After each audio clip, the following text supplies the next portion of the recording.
This aircraft was the trainer for U.S. pilots during World War I. And after a basic set of maneuvers, spot landing, and a number of hours, flying time, probably solo time and dual control time, cross-country work, pilot would earn his wings.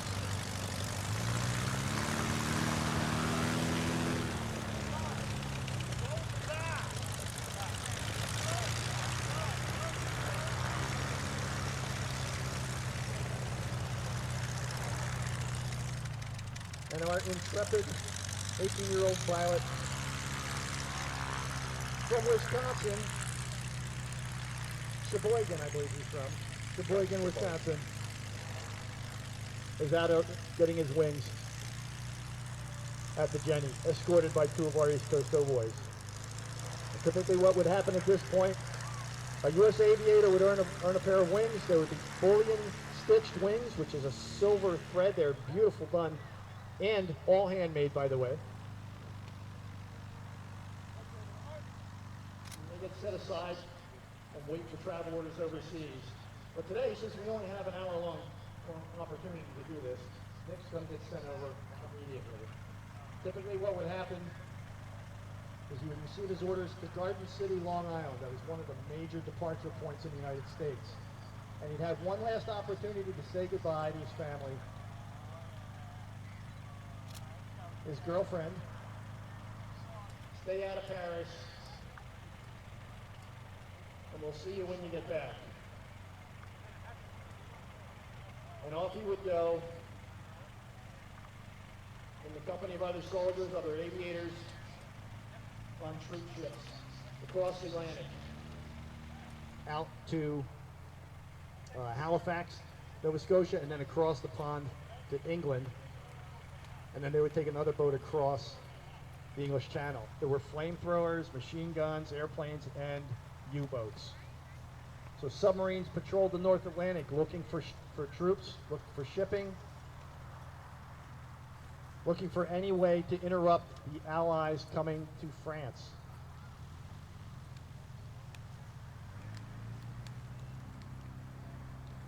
Somebody said, don't forget the flu. We're still working on COVID, John. Where are you?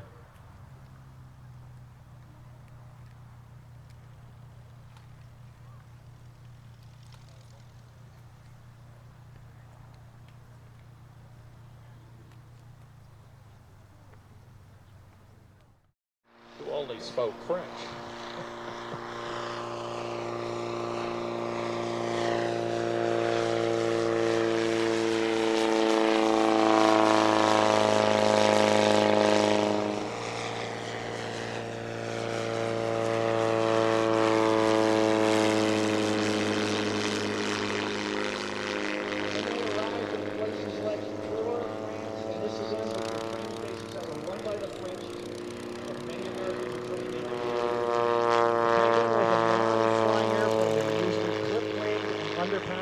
We don't have a representative here, but we do have kind of an underpowered aircraft in the Pete Pole.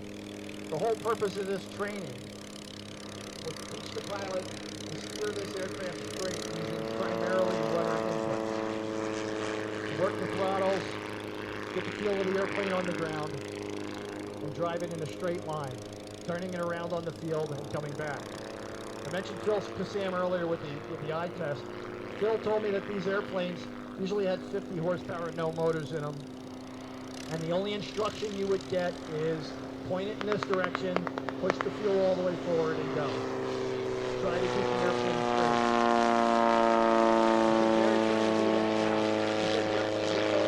If you didn't wreck the airplane too bad, and they wrecked many of these, you would be sent on for further pilot training.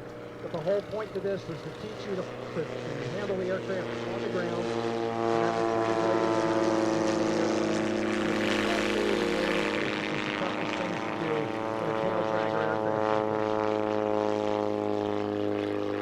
Once he finished that training, he would step up to a two-seat aircraft of some kind and get two-seat training.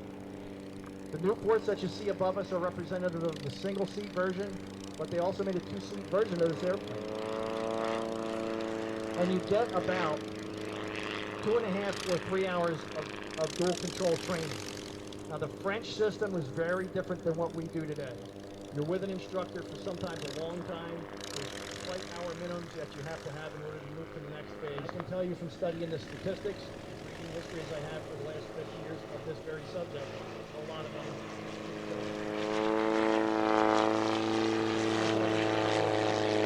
Dual control, the next time you got in an airplane, it was a single seat airplane and you were on your own. All your basic flight maneuvers were explained to you on the ground. They never taught you how to get into or out of a spin with a dual instructor on board. But they told you to do it.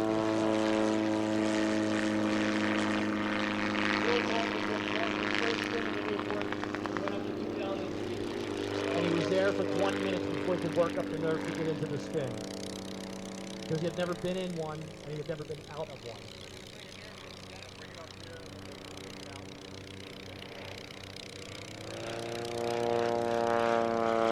So the training regimen beyond that was remarkably similar to what we do today. They would do basic ground reference maneuvers. They would be taught aerobatics, and again, with no instructor in the airplane, your aerobatics instruction was, go to 2,000 feet. If you want to do a loop, do this. Go to this speed, pull back on the stick, try to keep it straight. If you need to do a roll, do this. These three things will make you roll. If you wanted to do a spin, do these three things. This is how you get out of it. It was very rudimentary.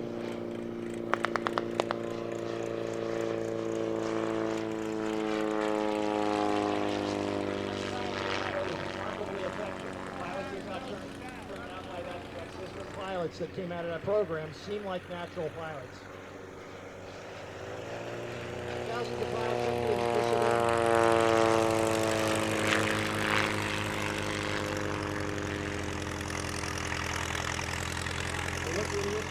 in 1914, so we're looking at 11 years, and then a couple of years after that, we've got airplanes that are quite capable, but they still haven't figured out how to camouflage an airplane. And there was all kinds of things that were attempted to do that. You're going to see this scheme on the Nieuports is a silver scheme on the fuselage. The wings, top of the wings on these things are olive drab, different color, different shades of green.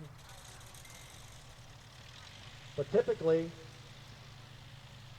the Germans would develop this green and mauve camouflage. They would switch later to what's called a streaky camouflage that you'll see on the Fokker triplane.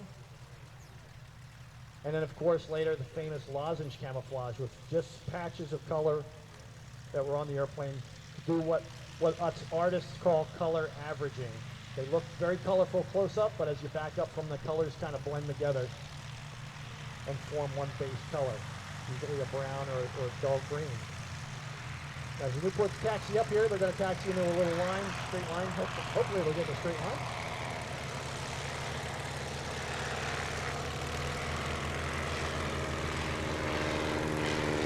This early French was look like the X-23, Airport series, with the primary fighter version of the 11, and then the 17, and then with this V-strut architecture on the wing. It's called a Triplane design. You have a bigger wing on top, a smaller wing on the bottom, and those V-struts. It's kind of one of the defining characteristics of the Nieuport.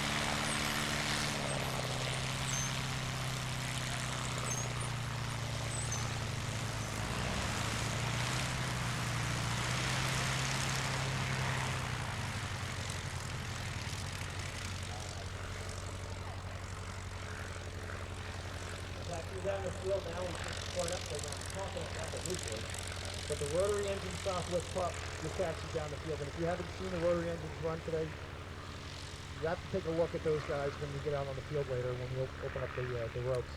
Engine spins around the crankcase case, and it's on this aircraft, it's a 90 horsepower Larone rotary engine, a 1917 engine, very, very popular engine at the time, and used in many, many aircraft, not just fighter aircraft, but trainer aircraft as well. When you were introduced to the rotary engine in World War I, this was a brand new technology. This was like a rocket ship. This was a spaceship to these guys. This was the SR-71s of the day, the stealth fighters. These airplanes were the top of the line. And overhead, the beautiful Rumpler C5. Originally, this aircraft would have had a 260 horsepower engine in it. It would have been slightly larger. Believe it or not, in World War I, people were flying this airplane up to 18, 19, 20,000 feet. And if you know anything about flight physiology, you should know that about 12,500 feet have supplemental oxygen. This is early in the war. They did not have fireproof airplanes. They're made of wood, canvas, and dope. They rarely had self-sealing gas tanks. And more importantly, probably most importantly at this point, they did not have parachutes. So as the war progressed, the pilots got through pilot training in the Nieuports in France. They sometimes used Sopwith products in England. Everybody used Thomas Octave Murdoch Sopwith. We're going to launch 2 Sopwith Pups. Here comes the Rhinebeck Pup. You can hear that rotary engine spinning. If you look under the cowling, you can even see it spinning, getting a little bit of blue oil smoke.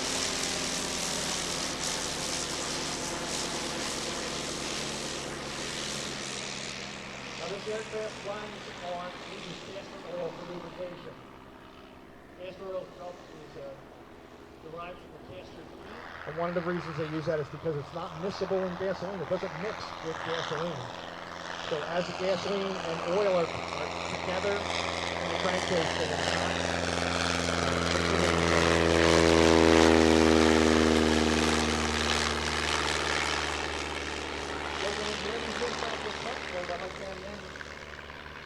The aircraft was also built here at the Golden Age Air Museum. It was brought in as a project by our Director of Acquisitions. Is that your title? Director of Acquisitions, Mike Schwartz, up here with North Valley.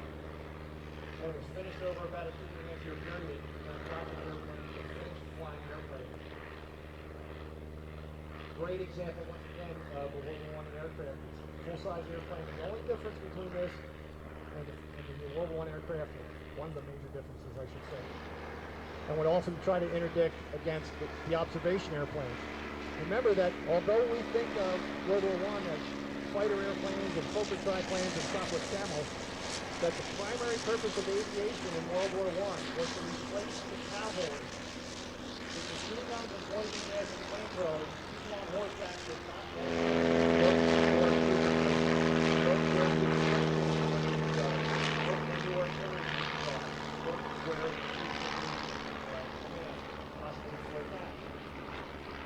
They would fly at altitude using very good cameras. Germans had some of the best in the world at the time. Take high altitude photography. And then of course those things were interpreted by the intelligence guys. And that information would be passed along to the armies. They were not designed simply as fighter against fighter. That happened quite often, obviously, as they ran into each other. But their primary purpose in life was to shoot down observation aircraft, to stop those cameras from showing where things were.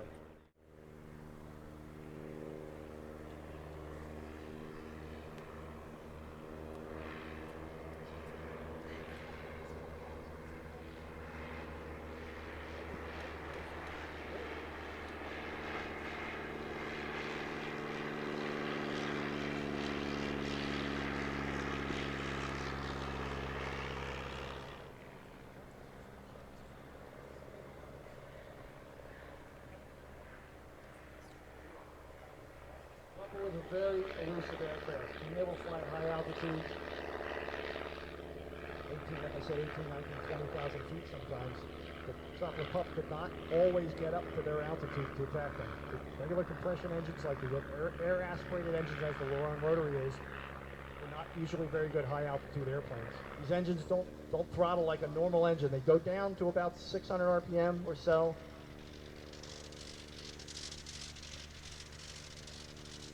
But to get the aircraft even slower than that, they have to go down to lower RPM, and the way to do that in this aircraft is to cut the ignition, literally cut the ignition as the aircraft taxis around.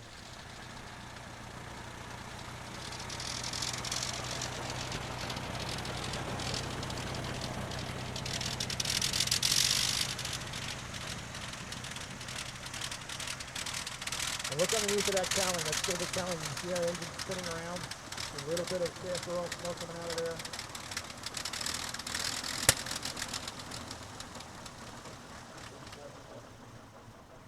Very good. Beautiful job. Beautiful. give the old Rhinebeck Pup a Mark Mondello big round fly. Meanwhile, back in the air, our rolling Sopwith Pup.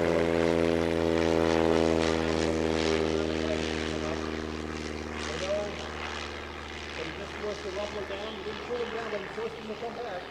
He either forced him to come back or Neil just got tired of flying that airplane because of all the airplanes in the collection. All the pilots here will agree it is the worst of the bunch. We draw straws to see who will fly it. Short straw loses and has to fly that airplane. And it seems like, wow, flying a World War I airplane will be a really cool thing.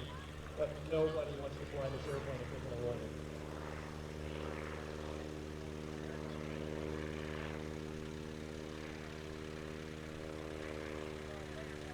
For a World War I pilot, at this point, it's probably time for the public service announcement. Our first triplane that you saw earlier today, belonged to John Elliott, is off towards Virginia. As you saw after the Delson died, he departed. His airplane, which was the catalyst for this whole event, and we appreciate that so much, is going to stand by with a bad engine as well. Yesterday and the day before in our test flights, and mechanical things happen. And although we'll have these airplanes flying again, probably in the next couple weeks, month or so, if we get parts for them, they're unfortunately going to be grounded today. However, the Golden Age Air Museum triplane, off to your right, is still in perfect working condition. And we're going to demonstrate that beautiful rotary engine airplane for you today. Watch them squirt raw gas right into the cylinders. To find it, that airplane starts on the first pull, which is nothing short of a minor miracle. The aircraft is also running with the 80 horsepower Lerone engine, the same one that's running in the Pup. You hear Paul using the blip switch there, cut the engine, pull the shocks away, we'll taxi out to the end of the field. Runners hanging onto that airplane, trying to get it to turn tightly. Very difficult to move on the ground.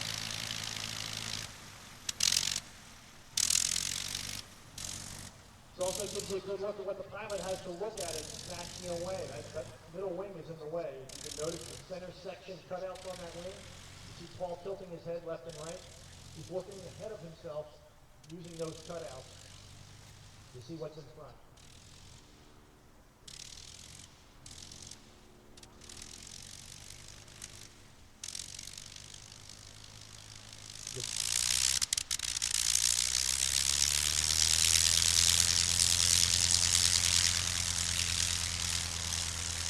Now with the tail up, he has a good view ahead. And watch him jump off the runway. One of the characteristics of this triplane is this terrific climbing airplane. The triplane design, in fact, was not developed by the Germans, it was developed by the British. The Sopwith Pup, which you see out on the field now, if you look at the chord of the wing, the front to back length of the wing is quite wide, and where the pilot sits, the visibility both up and down is not very good. The British decided to solve that problem by adding a wing and reducing the chord. So the width of the wings was quite a bit less, and it gave the pilot a good field of view upwards and downwards. Those fighters that they were flying were no match for the triplane. The German High Command demanded that manufacturers produce triplane design.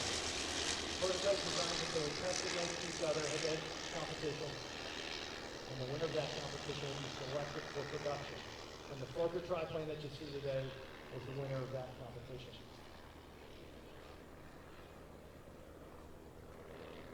There were only 320 of these aircraft produced during World War I. There are no surviving original Fokker triplanes anywhere.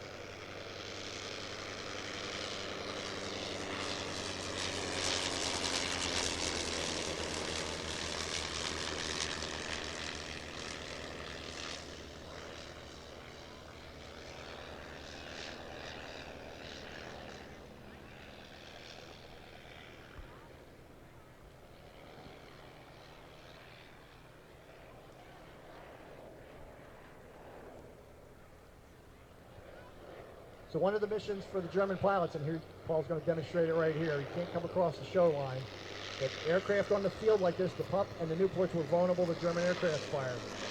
Strafing runs on the ground were not uncommon. Billy Bishop, British pilot in World War I, was given the Victoria Cross for such an event, which may or may not have happened, since he was the only guy there to see it. I know the historians are laughing at that one. The Sopwith Pup is starting to sneak back this direction.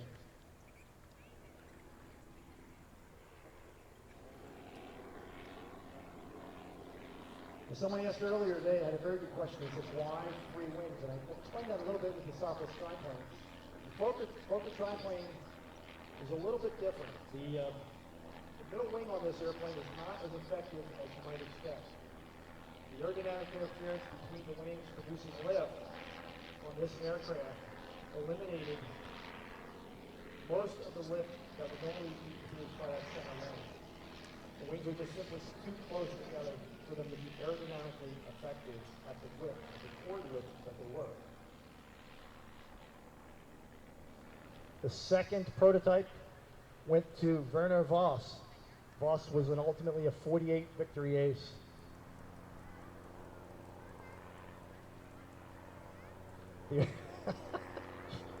My good friend and author John Gutman is in the crowd prompting me with nice little nuggets. And he said, Werner Voss, if you've all seen the movie Maverick, Werner Voss was the original Maverick.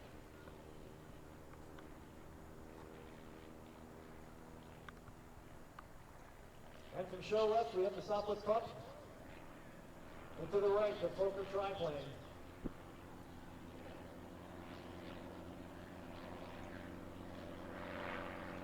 Remember, there are no radios in these airplanes in World War I.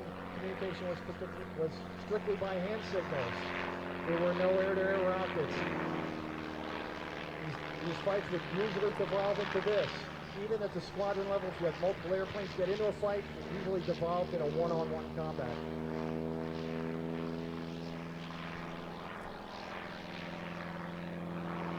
And the winner of this contest was often the result of the better pilot. The machine had a lot to do with it. You had a better airplane, you had a better chance. But the pilot is all. Your training, your ability to shoot in three-dimensional space.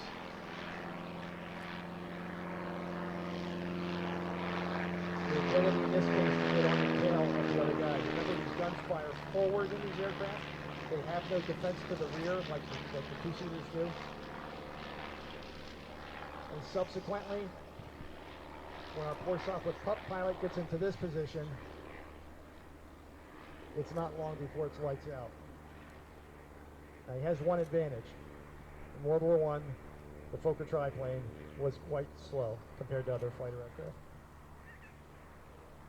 But here at the Golden Age Air Museum, he's about the same speed as our Pup. Our Pup is actually a little slower than the triplane. Paul would have no trouble catching up to him. And as I pointed out, this Pup is built with a 150 horsepower wide combing engine. The triplane has the original 80 horsepower engine, and it seems like a mismatch in engine horsepower, but it's actually not. The triplane has all the advantage here with the cubic engine capacity of that motor. And it looks like he's got him. Get behind him a couple hundred feet, take a couple good shots. Remember, no self-sealing gas tanks, no parachute for the pilots.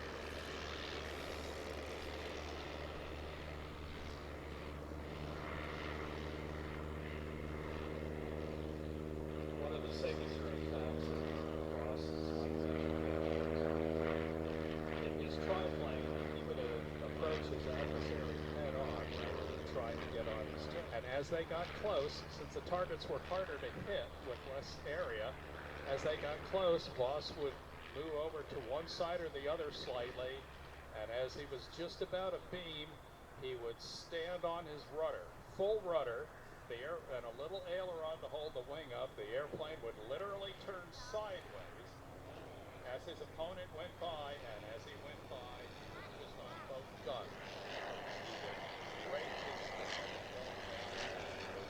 successful in that maneuver.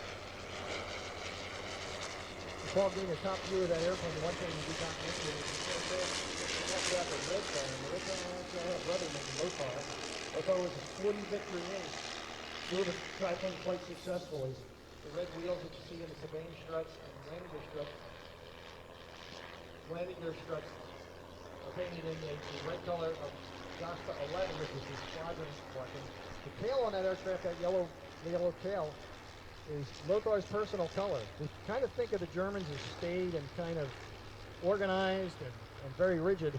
But in World War I, the Flieger Troop, the flying corps, were allowed to do almost anything they wanted with their aircraft. There was a squadron marking, and then lots of the aircraft ended up with individual heraldry. They'd use all kinds of things, as you can see. The Fokker triplane to our right, Chris Hill's triplane, is painted with black and white stripes. It's a fantasy scheme, but it's based on an actual scheme. There were striped triplanes in World War I. They painted them all colors of the rainbow, but the colors had purpose. The squadron colors I pointed out was used to identify the unit. The individual color was used to identify the pilot, so you could tell who you were flying with. There were no radios in these airplanes. And for confirmation of aerial victories, it was easier for ground observers to say a triplane with a red nose and a yellow tail was seen to shoot down an airplane at such and such a location. Yeah, typically, well, it wasn't universal, but many pilots used the same if they were ground units before. One of the details you'll see when Paul gets out of this airplane, he's wearing a uniform that would have been exactly like Lothar von Richthofen. On that uniform, all of the piping, all the trim on the uniform is yellow, which is Lothar's cavalry color. And you notice it matches the airplane. And once again, you hear that plane blipping that rotary engine. Just to slow it down a little bit, again, no brakes on this aircraft. Paul's getting directional control only from blowing air over that tail, keeping the tail planted on the ground and using that tail skid to maneuver.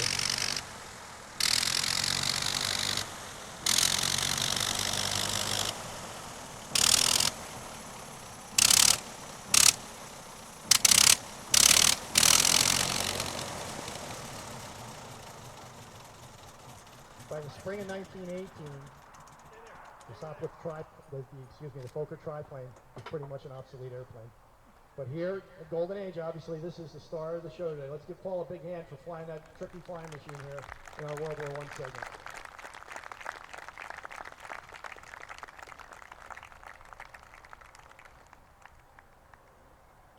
By the beginning of 1918, the triplane was obsolete and better airplanes were coming online, but it was inevitable that the Germans were going to lose the war. And the pilots shake hands. This probably never happened. Oh, you guys are supposed to be arm wrestling there and punching each other at this point, aren't you? The Fokker D7 was the replacement for this aircraft, and it was such a good airplane that it was specifically mentioned in the terms of surrender to the Germans that they were to be turned over. Their Air Force, as we mentioned before, is essentially dismantled at the end of World War I. I want to mention one more thing before we go, folks. Please make an effort to go down and see the East Coast Doughboys, to visit our vendors, to patronize our food vendors. I'd like to give a big shout out to Diffin Box for donating the potato chips for the volunteers today. Thanks so much for doing that. We've received an enormous amount of help from the community here.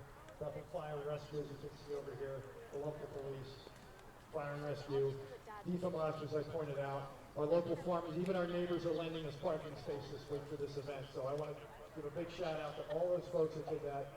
Let's hear it for the Golden Age volunteers and pilots and ground crew today for putting on a good show and putting all the work in to get this thing together. And for Chris Hill, where are you, Chris? Where is Chris Hill? All right, put his hand. Where is he? Put your hand up, Chris. Everybody give Chris a big hand. If Chris doesn't start the ball rolling on this never happens. So thank you, Chris, for doing it. Got to get Mark over here. Let's give a